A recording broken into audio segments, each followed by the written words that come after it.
En este video vamos a hablar de algunas de las propiedades más importantes de los límites. Estas propiedades nos van a permitir calcular límites a partir de algunos límites ya conocidos. La primera propiedad nos dice que si el límite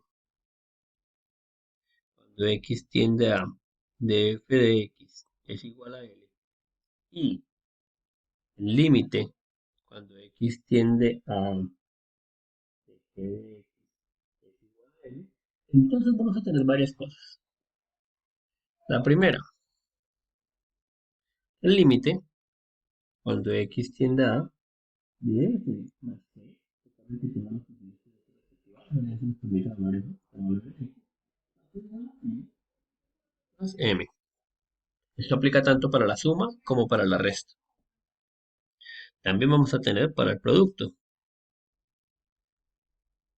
El límite cuando x tiende a de f por g evaluado en x es igual a L por M. Es decir, el límite cuando tendría F por el límite cuando tendría G. Cuando tendría A de F por el límite cuando tendría A de G. Y asimismo tenemos una para la división. En la división, pues hay que tener una condición adicional, y esto es que el límite cuando x tiende a df dividido g evaluado en x va a ser igual a ¿quién? A L dividido en M, siempre que M sea distinto de cero. Estas son algunas propiedades básicas que nos permiten calcular varios límites. Básicamente lo que nos dice es que podemos separarlo en sumas, en productos y en divisiones, siempre y cuando cada uno de sus límites exista por aparte.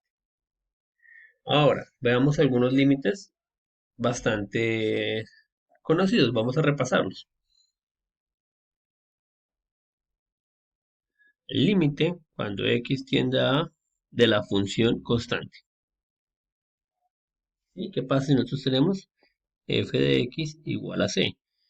Este límite va a ser igual a la constante, porque independiente de por qué lado nos acerquemos, va a ser el mismo valor constante. Entonces vamos a tomar esto como algunas funciones conocidas. B, límite cuando x tiende a de p de x es igual a p de a. Para p, un polinomio.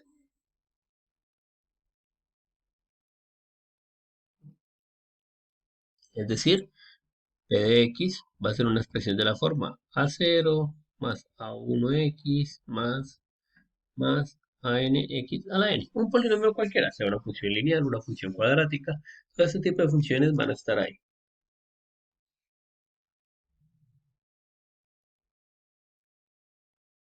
Y por último, hablemos de las funciones trigonométricas. El límite, cuando x tiende a de seno de x, va a ser igual a seno de a. Y el límite, cuando x tiende a de coseno de x, va a ser igual a coseno de a. Esto de acá vamos a tenerlo como una biblioteca o un conjunto de funciones básicas para las cuales vamos a conocer sus límites. Y tengan en cuenta que lo único que estamos haciendo en estos casos es directamente evaluar. ¿Sí? Todo lo que estamos pidiendo es evaluar. Vamos a ver un ejemplo de cómo calcular el límite teniendo en cuenta esta segunda y estas primeras, las propiedades 1 y la propiedad 2. Calculemos el límite cuando x tiende a 2 de seno de x sobre x cuadrado más 2. Ahora, ¿qué debemos tener en cuenta? Para resolver esto, debemos tener en cuenta que el límite cuando x tiende a 2 de seno de x por la propiedad 2c es lo mismo que seno de 2.